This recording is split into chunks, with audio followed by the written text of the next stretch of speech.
Hello, my dear students, how are you? I hope everyone is doing good.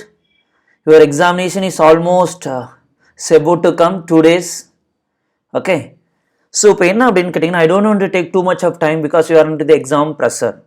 First, அந்த exam pressureங்கிறத மைண்ட்லேருந்து எடுத்துருங்க.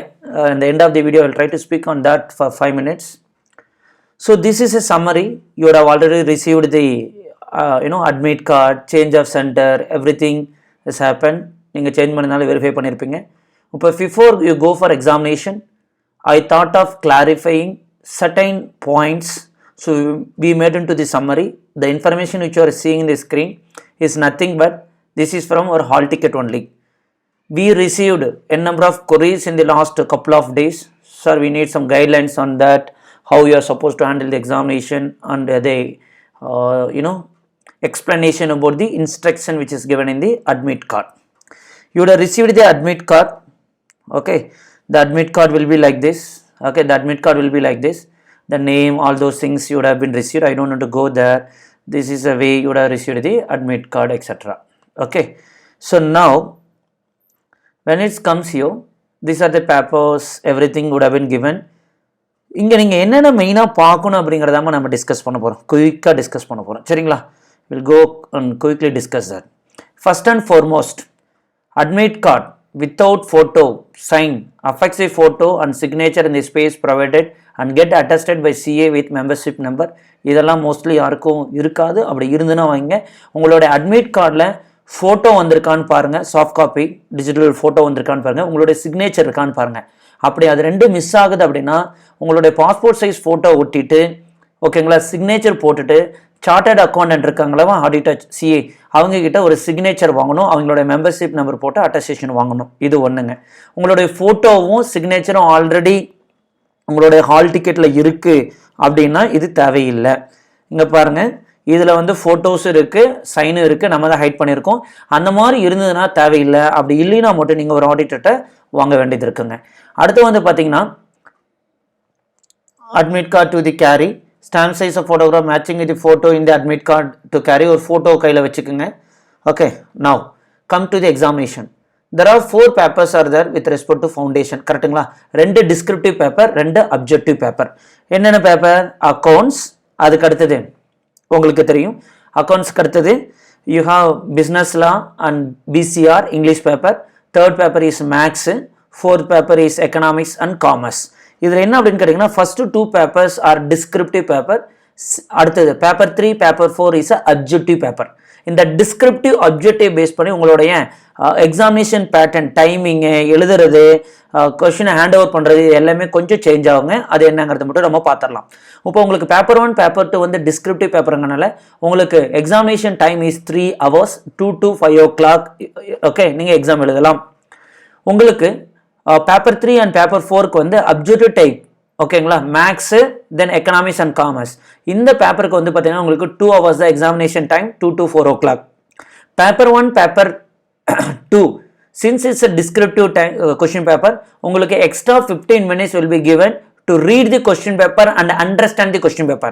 Those 15 minutes கம்ப்ளீட்டாக கொஸ்டினை படிங்க, நல்லா படிச்சு பாருங்க. ஒரு டைமுக்கு 2 டைம் படிச்சு பாருங்க. எந்த கொஸ்டின் உங்களுக்கு நல்லா தெரியுதோ அந்த கொஸ்டினை ஃபர்ஸ்ட் ஆன்சர் பண்ணுங்க. ஓகே, ஸோ அதுக்கடுத்து நல்லா தெரியுது செகண்ட் ஆன்சர் பண்ணுங்க, அதுக்கப்புறம் நல்லா தெரியுது தேர்ட் ஆன்சர் பண்ணுங்க. At the moment you receive the question 145க்கு உங்களுக்கு கொஸ்டின் பேப்பர் கொடுப்பாங்க. கொடுத்ததுக்கப்புறம் இம்மிடியட்டாக கொஸ்டின் பேப்பரில் மேலே ரோல் நம்பர்னு இருக்கும், அந்த இடத்துல உங்களோட ரோல் நம்பர் எழுதிருங்க, ஹால் டிக்கெட்டில் இருக்க ரோல் நம்பர் எழுதிருங்க. அதுக்கப்புறம் பென்சில் எடுத்துட்டு, ஆக்சுவலாக கொஸ்டினில் எதுவும் யூஸ் பண்ணக்கூடாது, பெனில் எதுவுமே யூஸ் பண்ணக்கூடாது, பென்சிலும் யூஸ் பண்ணக்கூடாது. பட் நம்ம கன்வீனியன்ட்டுக்காக சின்னதாக, உங்களுக்கு தேர்டு கொஸ்டின் நல்லா தெரியும் அப்படின்னா அந்த இடத்துல ரோமன் லெட்டர் 1 போடுங்க, சின்னதாக. அடுத்த 5th கொஸ்டின் நல்லா தெரியும், அதுக்கு அடுத்தது அப்படின்னா அந்த 5th கொஸ்டின்ல ரோமன் லெட்டர் 2 போடுங்க. இந்த மாதிரி ஆர்டர் பண்ணுங்க. எந்த கொஸ்டின் நல்லா தெரியுதோ அந்த கொஸ்டின் ஃபர்ஸ்ட் எழுதுற மாதிரி ஆர்டர் பண்ணிக்கோங்க. இது கொஸ்டின் பேப்பர் 1க்கும் கொஸ்டின் பேப்பர் 2க்கும் உங்களுக்கு எக்ஸ்ட்ரா டைம் கொடுப்பாங்க. 145க்கு உங்களுக்கு கொஸ்டின் பேப்பர் கொடுத்துருவாங்க. 145 to 2 o'clock நீங்கள் என்ன பண்ணலாம், கொஸ்டின் பேப்பரை படித்து நல்லா அண்டர்ஸ்டாண்ட் பண்ணிட்டு எது ஃபர்ஸ்ட் ஆன்சர் பண்ண போகிறத டிசைட் பண்ணுங்க. 2 o'clock or 1:55 they will be distributing answer sheet to you. அந்த ஆன்சர் ஷீட் எப்படி இருக்குங்கிறத நம்ம பார்க்கலாம். சரிங்களா? அதுக்கப்புறம் உங்களோட examination time 2 to 5 o'clock. 5 o'clock முடிச்சதுக்கப்புறம் தான் உங்களை வெளில அலோவ் பண்ணுவாங்க. அடுத்தது question paper R paper subject 3 and subject 4 subject 3 subject 4 is objective question. Okay, அதுக்கு வந்து பார்த்தீங்கன்னா உங்களுக்கு 2 hours தான் டைம் தருவாங்கம்மா, 3 hours டைம் தர மாட்டாங்க. அந்த டைமிங் வந்து 2 to 4, அந்த டைமிங் வந்து 2 to 4. கிளியரா? இங்கே 2 to 5. இன்னொன்று என்ன அப்படின்னு கேட்டிங்கன்னா, உங்களுக்கு அந்த எக்ஸ்ட்ரா 15 minutes தராங்களா கொஸ்டின் பேப்பரை படிக்கிறதுக்கு, அந்த எக்ஸ்ட்ரா 15 minutes வந்து கொஸ்டின் பேப்பர் 1 பேப்பர் 2க்கு மட்டும் தான் தருவாங்க. பேப்பர் 3 பேப்பர் 4க்கு அந்த எக்ஸ்ட்ரா டைம் கிடையாது. சரி, நமக்கு என்ன டைம் வரைக்கும் சார் எக்ஸாமுக்குள்ளே போகலாம்? சப்போஸ் எக்ஸாமினேஷன் டைம் 2 o'clock, நான் என்ன டைம் வரைக்கும் எக்ஸாமினேஷன் ஹாலுக்குள்ளே போகலாம்? மேக்ஸிமம் 2:15 வரைக்கும் உள்ளவங்களை அலோவ் பண்ணுவாங்க, அதுக்கப்புறம் அலோவ் பண்ண மாட்டாங்க. பட் அந்த அளவுக்குலாம் நம்ம ரிஸ்க் எடுக்க வேண்டாங்க. இங்கே பாருங்க போட்டிருக்கோம், late permitted up to 2:15 only. So 2:15க்குள்ளே நீங்கள் எக்ஸாம் ஹாலுக்குள்ளே போயிடணும். அதுக்கு மேலே வந்து போனீங்கன்னா உங்களை அலோவ் பண்ண மாட்டாங்க. சரிங்களா? அதுக்கு அடுத்தது நம்ம ப்ரிஃபரபிளாக என்ன பண்ணலாம்னா 1 o'clock அதுக்கு முன்னாடியும் நீங்கள் எக்ஸாமினேஷன் ஹாலுக்கு போயிடுங்க. அதுதான் சேஃப், அதுதான் நமக்கு சேஃப். சரிங்களா? ஓகே, நான் ஆல்ரெடி டிஸ்கஸ் பண்ண மாதிரி advance reading time 15 minutes is given only for paper 1 and paper 2.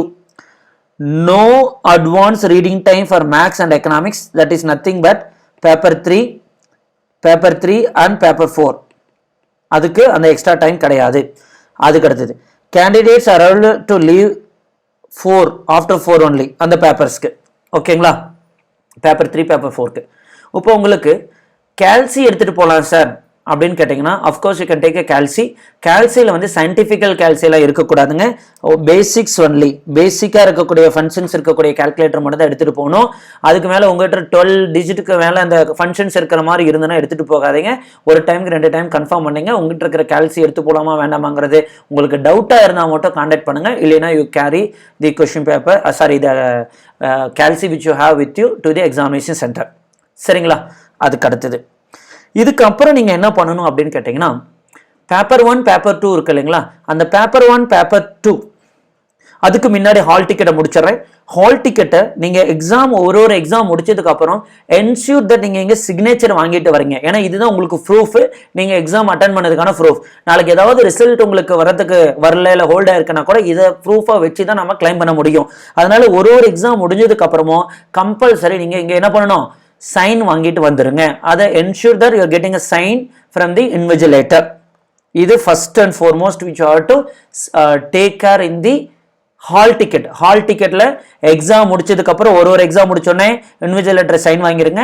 4 எக்ஸாமும் முடிச்சதுக்கப்புறம் இங்கே ஒரு பிளேஸ் இருக்குது பார்த்தீங்களா, இங்கே சீஃப் இன்விஜிலேட்டர்னு சொல்லி அந்த சென்டரில் இருப்பாங்க. மேக்ஸிமம் போட்டு கொடுத்துருவாங்க. அப்படி இல்லைன்னா நீங்கள் போய் கேளுங்க, அவங்க சீல் வச்சு ஒரு சைன் பண்ணி தருவாங்க. ஸோ நீங்கள் மொத்தமாக டோட்டலாக 5 சிக்னேச்சர் ஹால் டிக்கெட்டில் வாங்கணும். ஒரு எக்ஸாம் முடியும் போதும் ஒரு சிக்னேச்சர், 4 சிக்னேச்சர் ப்ளஸ் இங்கே ஒரு சிக்னேச்சர், டோட்டலாக 5 சிக்னேச்சர் உங்களுடைய எக்ஸாம் ஹால் டிக்கெட்டில் இருக்கணும் உங்களுடைய 4 எக்ஸாமும் முடிச்சதுக்கப்புறம். சரி, இப்போ will go to the answer சீட்டுங்க. பேப்பர் 1 பேப்பர் 2க்கு உங்களுடைய answer sheet will look like this only. ஓகேங்களா? இப்படி தான் உங்களுக்கு ஆன்சர் சீட் இருக்கும். ஓகே, உங்களோட பேப்பர் 1 பேப்பர் 2 ஆன்சர் சீட் இந்த மாதிரி தான் இருக்குங்க. இதில் தான் நீங்கள் ஆன்சர் எழுதுகிற மாதிரி இருக்கும். இது உங்களுக்கு 2 o'clock கொடுப்பாங்க. ஃபர்ஸ்ட் அண்ட் ஃபார்மோஸ்ட் இங்கே உங்களுடைய ரோல் நம்பரை ஓகே வேர்ட்ஸில் எழுதுங்க. உங்களோட ரோல் நம்பர் வந்து 0 1 2 3 4 5 அப்படின்னு எக்ஸாம்பிளுக்கு சொல்கிறேங்க. அப்படி இருந்ததுன்னா இங்கே 0 1 2 3 4 5 எழுதுறீங்க இல்லைங்களா, இங்கே 0 1 2 3 4 5 அந்த மாதிரி எழுதணும். நீங்கள் 1000 10,200 43 அந்த மாதிரிலாம் எழுத வேண்டாம். உங்களோட எக்ஸாம் ரோல் நம்பர் வந்து 0 1 2 3 4 5 இருந்ததுன்னா இங்கே 0 1 2 3 4 5ன்னு எழுதுங்க. அதுக்கு அடுத்தது இது ஃபர்ஸ்ட் பாயிண்ட். செகண்ட் பாயிண்ட், இந்த இடத்துல வந்து நீங்கள் என்ன பண்ணணும் அப்படின்னு கேட்டிங்கன்னா, ரோல் நம்பரை நீங்கள் ஃபர்ஸ்ட் எழுதுங்க. இந்த சீட்டை ஃபில் பண்ணுறதுக்கு நீங்கள் பிளாக் இங்கோ இல்லைன்னா ப்ளூ இங்கோ யூஸ் பண்ணலாம். Better to use black ink itself. இது எழுதிட்டு 0னா கரெக்டாக 0வை ஷேர் பண்ணுங்க. அடுத்தது 1னா 1 ஃபுல்லாக நல்லா ஷேர் பண்ணுங்க. அந்த பாக்ஸ் ஃபுல்லாக முடிகிற வரைக்கும் ஷேர் பண்ணணும். நான் காமிச்சிருக்கேன் பார்த்தீங்களா, அந்த மாதிரி நீட்டாக ஷேர் பண்ணணும். அடுத்து 2 அப்படின்னா 2வை நல்லா ஷேர் பண்ணுங்க. இந்த மாதிரி ஷேர் பண்ணுங்க. என்ஷூர் தட் நீங்கள் ஹோம்ஒர்க் சீட்டுக்கு பென்சில் யூஸ் பண்ணுற மாதிரி இங்கே பென்சில் யூஸ் பண்ணக்கூடாது. கம்பல்சரி இந்த இடத்துல ஷேட் பண்ணும்போது, ஷேடோ பண்ணும்போதும் சரி, எழுதும் போதும் சரி, பிளாக் இங்கோ ப்ளூ இங்கோ தான் யூஸ் பண்ணணும். Advisable to use blue ink. பென்சிலில் ஷேட் பண்ணாதீங்க, இங்கில் தான் ஷேட் பண்ணணும். ஸோ ஃபர்ஸ்ட் இங்க ரெண்டாவது இது தேர்ட் வந்து இந்த ஷேர் பண்றீங்க இந்த வேர்ட்ல எதுவும் யூஸ் பண்ணக்கூடாது இங்க உங்களுடைய சிக்னேச்சர் கம்பல்சரி போடுங்க பாஸ்குள்ள இருக்கிற மாதிரி பார்த்துக்குங்க ஓகேங்களா அடுத்தது எக்ஸாமினேஷன் உங்களுக்கு ஃபவுண்டேஷன் எக்ஸாமினேஷன் ஸோ ஃபவுண்டேஷன் எழுதிக்குங்க குரூப் தேவையில்லை பேப்பர் ஒன்னுனா பேப்பர் ஒன்னு போடுங்க சப்ஜெக்ட் உங்களோட ஹால் டிக்கெட்ல என்ன பிரிண்ட் ஆயிருக்கோ பிரின்சிபல்ஸ் ஆஃப் அக்கௌண்டிங் அந்த மாதிரி பிரிண்ட் ஆயிருக்குங்களா அந்த சப்ஜெக்டை தெளிவா எழுதுங்க அடுத்தது இது வந்து எக்ஸாம் முடிக்கிறதுக்கு முன்ன எக்ஸாம் முடிச்சுட்டு வெளியில வரும்போது தான் இது ஃபில் பண்ண முடியும் அது வரைக்கும் ஃபில் பண்ண வேண்டாம் எங்க இன்விஜிலேட்டர் சைன் பண்ணுவாரு இல்லைனாலும் உங்களை எக்ஸாம் பேப்பர் முடிச்சுட்டு ஹேண்ட் ஓவர் பண்றதுக்கு முன்னாடி இங்க சைன் இருக்கான்னு பாத்துக்கங்க வெரி வெரி வெரி இம்பார்ட்டன்ட் இன்விஜிலேட்டருடைய சைனும் கம்பல்சரி அங்க இருக்கணும் இந்த ஸ்பேஸ் எதுவும் யூஸ் பண்ண வேண்டாம் இது ஐசிஏக்கு ஓகேங்களா இப்போ நான் ரெட்டிங்ல யூஸ் பண்றேன் பாத்தீங்களா இதை வந்து நீங்க எக்ஸாம் முடிச்சுட்டு பேப்பரை ஹேண்ட் ஓவர் பண்றதுக்கு முன்னாடி இந்த ஏரியாவை எல்லாம் யூ ஹாவ் டு இந்த ஏரியாவை எல்லாத்தையும் you have to check it once again okay கிளியரா என்னென்ன area this area there are 3 areas நீங்க வாங்கின உடனே பண்ண வேண்டிய வேலை ப்ளூல பண்ணியிருக்கேன் எக்ஸாம் எல்லாம் எழுதி முடிச்சுட்டு ஹேண்ட் ஓவர் பண்றதுக்கு முன்னாடி ரெட்ல பண்ணிக்கிறது செக் பண்ணுங்க ஃபர்ஸ்ட் என்ன அப்படின்னு கேட்டீங்கன்னா உங்களுக்கு மெயின் ஆன்சர் சீட் தராங்களா புக்லெட் தராங்கல்ல அதோட மட்டும் எழுதிட்டு வந்துட்டீங்கன்னா அதுக்கு மேல எந்த சீட்டும் வாங்கலைன்னா 0ன்னு போடுங்க பிளஸ் மெயின் சீட்டோட 2 அடிஷனல் சீட் வாங்கியிருக்கீங்கன்னா இங்க 2ன்னு போடணும் 3 அடிஷனல் சீட் வாங்கியிருந்தா 3ன்னு போடணும் 4 அடிஷனல் சீட் போட்டிருந்தா 4ன்னு போடணும் அதனால தான் இது எக்ஸாம் முடிச்சதுக்கு அப்புறம் ஃபில் பண்ணுங்கன்னு சொல்றேன் அடுத்தது இங்க இன்விஜிலேட்டர் சைன் பண்ணிருக்காரான்னு பாருங்க இது ரொம்ப ரொம்ப ரொம்ப இம்பார்ட்டன்ட் என்ன அப்படின்னா உங்களுக்கு கொஸ்டின்ஸ் நிறைய கொஸ்டின்ஸ் இருக்கும் அதுல நீங்க எந்த கொஸ்டின்ஸ் ஆன்சர் பண்றீங்களோ அந்த கொஸ்டின்ஸ்க்கு மறக்காம டிக் பண்ணுங்க டிக் பண்ணிட்டு இந்த இடத்துல டிக் மட்டும் பண்ணுங்க இங்கெல்லாம் ABCD இதெல்லாம் நீங்க எதுவும் பண்ணக்கூடாது வேல்யூ வரதான் அதை பார்ப்பாரு நீங்க எதுவும் பண்ணக்கூடாது கொஸ்டின் 1 3 4 5 அடுத்து 7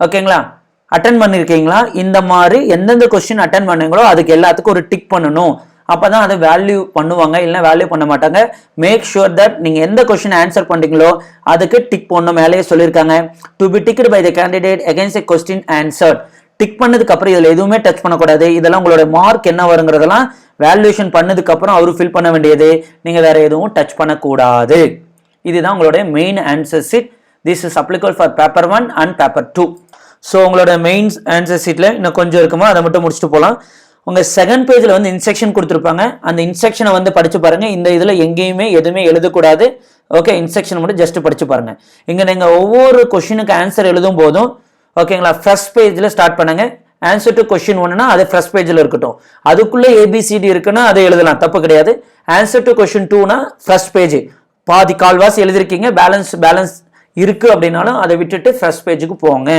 நான் கொஸ்டின் இன்டர்சேஞ்ச் பண்ணி எழுதலாமா very well you can interchange the question and write question number 2 first எழுதிட்டு question number 1 second எழுதலாம் but question number 2ல sub question ABCD இருக்குன்னா அதை இன்டர்சேஞ்ச் பண்ணலாம் question 2 C D A B இப்படி எழுதலாம் question 2 A question 3 B இந்த மாதிரி interchange பண்ணக்கூடாது மெயின் கொஸ்டினுக்குள்ள சப் கொஸ்டின் இன்டர்சேஞ்ச் பண்ணி எழுதலாம் பட் ஒரு மெயின் கொஸ்டின் சப் கொஸ்டின் அடுத்த மெயின் கொஸ்டின்ல இருக்க சப் கொஸ்டின் அந்த மாதிரி எழுதக்கூடாது அதுக்கப்புறம் ஆன்சர் ஷீட்ல எங்கேயுமே ஓகே ஓம் சிம்பிள் போடுறதோ இல்லை உங்களோட ரிலீஜன் சிம்பிள் போடுறதோ இல்லை எங்கேயாவது உங்களோட ஃபேன்சி நம்பர் 786 எழுதுறது 123 எழுதுறது ஏதாவது ஒரு சிம்பிள் போடுறது ரோல் நம்பர் எழுதுறது இது எங்கேயுமே இருக்கக்கூடாது இருந்ததுன்னா your paper will not be வேல்யூடுமா மெயின் ஃபர்ஸ்ட் பேஜ் இங்க இருக்கு பார்த்தீங்களா இது போடுறதுக்கு மேலே நீங்கள் எங்கேயுமே எதுவுமே ஆன்சர் ஷீட்டில் உங்களுடைய ரோல் நம்பரோ இல்லை ஏதாவது ஒரு நம்பரை ஸ்பெசிஃபை பண்ணுற மாதிரியோ எங்கேயும் எழுதக்கூடாது ஆன்சர்ஸ் மட்டும் தான் இருக்கணும்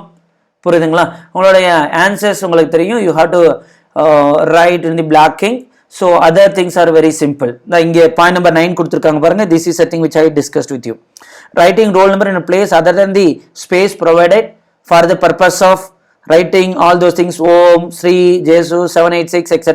paper will not be valued புரியுதுங்களா அதுக்கப்புறம் நீங்க ஒவ்வொரு பேஜும் முடிச்சுட்டு அடுத்த பேஜில் ஆன்சர் எழுதிருக்கீங்கன்னா இந்த மார்ஜினு கீழே PTOன்னு எழுதுங்க that is please turn over அப்படின்னு மீனிங்கு இல்லைன்னா ஒரு சிலர் நீங்க 2 பேஜ் எழுதுறீங்கன்னு வச்சுக்கோங்களேன் தேர்ட் பேஜ் வந்து ஸ்பேஸ் இருக்கு 4th பேஜில் ஆன்சர் எழுதிருக்கீங்கன்னா அந்த 3rd பேஜை பார்த்துட்டு ஒரு ஸ்பேஸா இருக்கா எதுவும் எழுதலை அப்படின்னு சொல்லி வேல்யூ பண்ணாம விடுறதுக்கு சான்சஸ் இருக்கு. ஸோ நீங்கள் தேர்ட் பேஜ் எழுதலைன்னா எந்த பேஜ் எழுதுதோ அதை ஒரு ஸ்ட்ரைக் அவுட் பண்ணிட்டு கீழே வந்து PTOன்னு எழுதுங்க. PTOனா ப்ளீஸ் டேர்ன் ஓவர், என்ன எழுதியிருக்கேன் பாருங்க அப்படின்னு சொல்லி மீனிங். சரிங்களா, இதெல்லாம் ஓகேங்களா. இதை முடிச்சதுக்கு அப்புறம் நீங்க மெயின் சீட்டோட அடிஷனல் சீட் வாங்கியிருந்தீங்கன்னா டைப் பண்ணுங்க, உங்களுக்கு டேக் மாதிரி கொடுப்பாங்க, போட்டு கட்டிடுங்க. பிளஸ் ஸ்டேபிளர் ஒன்று எடுத்துட்டு போறீங்க கையிலேயே, அதை பின் பண்ணி வச்சிருங்க. போட்டு டைப் போட்டு கட்டிட்டு நூல் போட்டு ஸ்டேபிள் பண்ணி கொடுத்துடலாம். சரிங்களா, நீங்க போறதுக்கு முன்னாடி make sure that you are carrying all these things with you. என்னது, ஃபர்ஸ்ட் வாட்டர் பாட்டில், அது டிரான்ஸ்பரண்டா இருக்கணும். கால்சி நார்மல் கால்சி இருக்கணும். உங்களுக்கு தேவையான பெண்ணு கையில் எடுத்துட்டு போயிருங்க. மாஸ்க் கம்பல்சரி போட்டிருக்கணும். கிளவுஸ் ஆப்ஷனலாக எடுத்துட்டு போயிடலாம். ஃபேஸ் ஷீல்டுங்கிறது அந்த ஃப்ரண்ட்ல டாக்டர்ஸ்லாம் போட்டிருக்காங்க, அந்த மாதிரி அது வேணும்னா எடுத்துட்டு போனோம், இல்லைன்னா தேவையில்லை. I don't think that you need to carry with you. Sanitizer கையில் எடுத்துக்கோங்க. எங்காவது டச் பண்ணீங்கன்னா அப்பப்போ யூஸ் பண்ணிங்க, ஏன்னா கோவிட் இஷ்யூ இருக்கிறனால. இதுதான் main answer with respect to paper 1 and paper 2. புரியுதுங்களா? அடுத்தது, I'm rushing little bit because I don't want to waste your time now, because it's not wasting your time. I don't want to take too much of time. This is the answer sheet format, OMR format. This is the OMR format, okay, for your paper 3 and paper 4. Paper 3 and paper 4.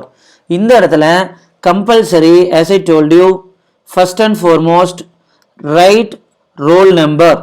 இந்த இடத்துல answer sheet key number, all those things will be there. This is a years and இதெல்லாம் நீங்க எதுவும் touch பண்ண வேண்டாம்.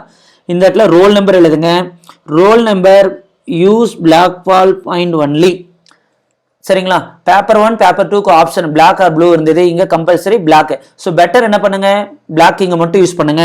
இங்க roll number எழுதிட்டு shadow பண்ணுங்க. அடுத்தது கொஸ்டின் புக்லெட் கோட். உங்களுடைய கொஸ்டின் பேப்பர் வாங்குறீங்க இல்லைங்களா, ஒரு புக்லெட் மாதிரி கொடுப்பாங்க, அதுல ஒரு கோட் இருக்கும், ABCDEF இருக்கும். அதை இங்கே எழுதிட்டு இங்கே ஷேடோ பண்ணுங்க. மீடியம் வந்து இங்கிலீஷ், இது பண்ணிட்டு இங்கே இங்கிலீஷ்னு எழுதிக்குங்க.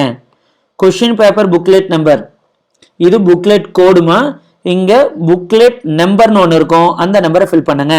இதை ஃபில் பண்ணதுக்கு அப்புறம் ஓகேங்களா, நீங்கள் ஆன்சருக்கு வருவீங்க. ஆன்சருக்கு வரும்போது answers are compulsory should use only HB pencil to darken. Okay, pencil தான் நீங்கள் யூஸ் பண்ணணும், வேற எதுவும் இங்கே யூஸ் பண்ணக்கூடாது. இதுக்கு மட்டும்தான் பென் யூஸ் பண்ணணும், இந்த ஏரியாவுக்கு பென்சில் யூஸ் பண்ணணும். உங்களுக்கு டவுட்டா இருக்கு, ஒரு கொஸ்டினுக்கு ஆன்சர் பண்றீங்க, எனக்கு எதுன்னு தெரியலனா ஜஸ்ட் இங்க ஒரு டிக்கு மட்டும் பென்சில் வைங்க. அதுக்கப்புறம் எல்லாத்தையும் முடிச்சுட்டு வந்து வெரிஃபை பண்ணிட்டு ஏதோ உங்களுக்கு கரெக்டான ஆன்சர்னு தோணுதோ அதை நல்லா டார்க்கன் பண்ணுங்க, நல்லா கிளியரா டார்க் பண்ணிட்டு வாங்க. சரிங்களா, எதையும் ஆஃபா விட்டுட்டு வந்துடாதீங்க. அதுக்கு அடுத்தது ஸோ இங்கே வந்து இதெல்லாம் ஓகே, சிக்னேச்சர் இங்கே போடணும், பெனில் தான் சிக்னேச்சர் போடணும். எகைன் வந்து இங்கே இன்விஜிலேட்டர் சைன் இருக்கான்னு பார்த்துக்குங்க. இது வந்து கம்பல்சரி இருக்கணுமா, ஓகேங்களா. இதுதான் உங்கள்கிட்ட I thought of discussing with you. Make sure that whatever the points which I discussed with you, இங்கே வரும்போது roll number, question booklet number, medium, question booklet paper booklet number, இது எல்லாமே நீங்கள் என்ன பண்ணணும், படித்ததுக்கப்புறம் என்ன சார் பண்ணணும், paper 1 paper 2 you can carry the question paper with you to home. Answer sheet hand over பண்ணிட்டு வாங்க. பேப்பர் 3 பேப்பர் 4 முடிக்கும் போது நீங்கள் OMR சீட்டை தனியாக கொடுக்கணும். அந்த கொஸ்டின் புக்லெட் கொடுத்துருக்காங்களே, அந்த கொஸ்டின் புக்லெட்டையும் நீங்கள் ரிட்டர்ன் பண்ணிட்டு தான் வரணும், நீங்கள் எடுத்துக்கிட்டு வர முடியாது. அப்போ ரிட்டர்ன் பண்ணும்போது கொஸ்டின் புக்லெட்டுக்குள்ள OMR சீட்டை வச்சு கொடுக்கறது இந்த மாதிரிலாம் எதுவும் பண்ணிடாதீங்க. அப்புறம் பேப்பர் 3 பேப்பர் 4 கொடுக்கும்போது கொஸ்டின் புக்லெட்டோட OMR சீட்டை வச்சு பின் பண்ணுறது, இந்த வேலை எதுவும் பண்ணிடாதீங்க. Make sure that OMR sheet separately given to the invigilator, அந்த கொஸ்டின் புக்லெட் உங்களுக்கு கொடுத்தது separately you are written back to the invigilator. Also ensure that OMR sheetல தண்ணி படுறதோ இல்லை அப்படி மடிக்கிறது இந்த மாதிரிலாம் எதுவும் வச்சுக்காதீங்க. ஏன்னா your OMR paper will be valued by the computer. அப்போ அந்த இடத்துல ஏதாவது எரர் வரதுக்கெல்லாம் ப்ராபபிலிட்டி இருக்குது. இந்த சைடில் கார்னர்லலாம் கோடாக இருக்கும், அதெல்லாம் எதுவும் டச் பண்ணிடாதீங்க. நம்ம உங்களுக்கு என்ன தேவையோ அது போக வேற எதையும் டச் பண்ணக்கூடாது, மடிக்கக்கூடாது, அதில் தேவையில்லாமல் எதுவும் லைன் போட்டுறாதீங்க, தண்ணி பட்டுற போது இதெல்லாம் கொஞ்சம் கேர்ஃபுல்லாக பார்த்துக்கணும். OMR sheet, because OMR sheet is completely valued by computer. Is it clear? அதுக்கு அடுத்தது ஒரு இன்ஸ்ட்ரக்ஷன் என்னன்னு கேட்டிங்கன்னா, அப்பார்ட் ஃப்ரம் அது என்ன இன்ஸ்ட்ரக்ஷன் கேட்டிங்கன்னா, சப்போஸ் இன்கேஸ் நீங்கள் மைனராக இருந்தால், மைனர்னா 18 இயர்ஸ் கீழே, 18 இயர்ஸ் கீழே இருந்தீங்கன்னா நீங்கள் ஒரு டிக்ளரேஷன் ஃபார்ம் தரணும். இதுதான் டிக்ளரேஷன் ஃபார்ம், ICAI வெப்சைட்டில் நீங்கள் டவுன்லோட் பண்ணிக்கலாம். இந்த ஃபார்மில் இந்த டேட்டா எல்லாத்தையும் நீங்கள் ஃபில் பண்ணணும். உங்கள் பேர் என்ன, என்னைக்கு பிறந்தீங்க, ரோல் நம்பர் என்ன, ரெஜிஸ்ட்ரேஷன் நம்பர் SRO நம்பர் என்ன, ரோல் நம்பர் என்னன்னு ஃபில் பண்ணணும். அதுக்கு அடுத்தது signature of the parent, name of the parent, guardian. இதை எல்லாத்தையும் நீங்கள் ஃபில் பண்ணிட்டு எடுத்துகிட்டு போகணும். இந்த பாக்ஸ் இருக்குது பார்த்தீங்களா, இந்த பாக்ஸை இன்விஜிலேட்டருக்கு முன்னாடி தான் நீங்கள் ஃபில் பண்ணணும். வீட்லேயே ஃபில் பண்ணி எடுத்துகிட்டு போனீங்கன்னா அக்செப்ட் பண்ணிக்க மாட்டாங்க. தெளிவாக it is given that it should be signed to be signed in the presence of the invigilator only. அப்பா sign, parents or guardian sign, அவருடைய நேம், மொபைல் நம்பர், உங்களுடைய டேட்டா, இது எல்லாத்தையும் நீங்கள் வீட்டிலேயே ஃபில் பண்ணிக்கலாம். ஓகேங்களா? ஒன்லி உங்களுடைய சைனை மட்டும் என்ன பண்ணும், இன்விஜிலேட்டருக்கு முன்னாடி தான் நீங்கள் சைன் பண்ணணும். Is it clear? I think நான் சொன்ன இன்ஃபர்மேஷன் எல்லாம் யூஸ்ஃபுல்லாக இருந்திருக்கும்னு நினைக்கிறேம்மா. சரிங்களா? கொஞ்சம் ஃபாஸ்ட்டாக சொல்ல வேண்டியது இருந்தது, ஏன்னா 2 days எக்ஸாமுக்கு இருக்குது. ஃப்ரெண்ட்ஸ், இது உங்களுடைய ஃப்ரெண்ட்ஸுக்கு தேவைப்பட்டாலும் ஜஸ்ட் ஃபார்வர்ட் பண்ணுங்கள். யூடியூப்பில் அப்லோட் ஆகிருக்கும், நீங்கள் ஃபார்வர்ட் பண்ணுங்கள். Let them also get benefited. அதுக்கப்புறமா ஏதாவது டவுட்ஸ் அவங்களுக்கு இருக்குது அப்படின்னா நம்மளுடைய அகாடமி நம்பருக்கு கூப்பிட சொல்லுங்கள், இல்லைன்னா என்னுடைய நம்பருக்கே கூப்பிட சொல்லுங்கள், வாட்ஸ்அப் பண்ண சொல்லுங்கள். I will reply to their queries also. Okay, now sir exam ப்ரெஷராக இருக்குது சார், ஆல்மோஸ்ட் முடிச்சுட்டேன், எனக்கு டவுட்ஃபுல்லாக இருக்குது சார், நான் படித்தது போதுமா பத்தாதா இப்படிங்கலாம் இருக்குது அப்படின்னா அதெல்லாம் எதையும் மைண்டுக்குள்ளே கொண்டுட்டு போகாதீங்க. Believe your self. Okay, nothing is impossible in this world. You can achieve anything in the world. Keep that alone in your mind. What ever you studied, okay, in the classroom or in the revision, okay, that itself is more than enough for your examination. Always have that positive vibe with you. The positive vibration will take you to the next level. See, ஒரு சில இடத்துக்கு போகவே பயமா இருக்கும், but நம்ம ஏதோ ஒரு இன்ட்ரெஸ்ட்ல போயிட்டு வந்திருப்போம். ஐயோ இங்க போயிட்டு வந்தோமா அப்படிங்கிற மாதிரி ஒரு விஷயம்லாம் பண்ணியிருப்போம். அப்போ எப்படி பாசிட்டிவ் வைப்ரேஷன், அந்த பாசிட்டிவ் வைப்ரேஷன் தான் is very very very important to clear your examination. So exam எப்படி வந்தாலும் சரி, அதை எப்படி டேக்கிள் பண்ணலான்னு யோசிங்க. எக்ஸாம் ஹாலில் உட்காந்துட்டு புலம்பிட்டு இருக்காத, ஐயோ நான் ப்ரிப்பேர் பண்ணேன் இதெல்லாம் போச்சு. What best you can deliver. See, question paper believe me it is going to be easy only. Suppose கொஞ்சம் காம்ப்ளிகேட்டடாவோ இல்லை மாடரேட்டாக வந்திருந்தாலும் அங்கே போயிட்டு ஐயோயோலாம் யோசிக்கக்கூடாது. How I am going to tackle this question. The question paper is not only for me, this is a question paper for all the students who is appearing for the examination. Correct? உனக்கு மட்டும் கிடையாதுல்ல. அப்போ எவ்ரிபடிக்கு இந்த மாதிரி தான் இருக்குது. அப்போ how you can tackle, that's very important. Exam ஹாலில் நீங்கள் ஒரு 12 o'clock ஆர் 1 o'clock முன்னாடி போயிடுங்கம்மா, ஃப்ரீயாக உட்காருங்க, எதுக்கும் டென்ஷன் ஆகாமல் எக்ஸாம் எழுதுங்க. அடுத்து ஓகே, எக்ஸாம் முடிச்சதுக்கப்புறம் தயவு செய்து அந்த கொஷின் பேப்பர் எடுத்துகிட்டு டிஸ்கஸ் பண்ணாதீங்க. ஓகேங்களா? அந்த கொஷின் பேப்பர் எடுத்து கிழிச்சு போட்டுருங்க, இல்லை எடுத்து கொண்டு போய் பியூரோவில் வச்சு லாக் பண்ணிவிடுங்க. சரியா? பேப்பர் 1 முடிச்சுட்டு வந்ததுக்கப்புறம் you have to concentrate only on paper 2. You are not suppose to go back to paper 1 and revise paper 1. Question போட்டது இந்த கொஷினுக்கு இந்த ஆன்சரா அப்படின்லாம் கேட்டுட்டு இருக்கக்கூடாது. 4 எக்ஸாமும் முடிஞ்சதுக்கப்புறம் வேணும்னா நீங்கள் உட்காந்து டிஸ்கஸ் பண்ணுங்கள், அழுவுங்க, என்ன வேணாலும் பண்ணுங்கள். Because you have time to get your examination result. Is it clear? Wish you all the very best for your examination. You can do anything, ma. All the best. God bless you all. நல்ல ரிசல்ட்டாக வரும். Okay, எழுதிட்டு வாங்க. Thank you.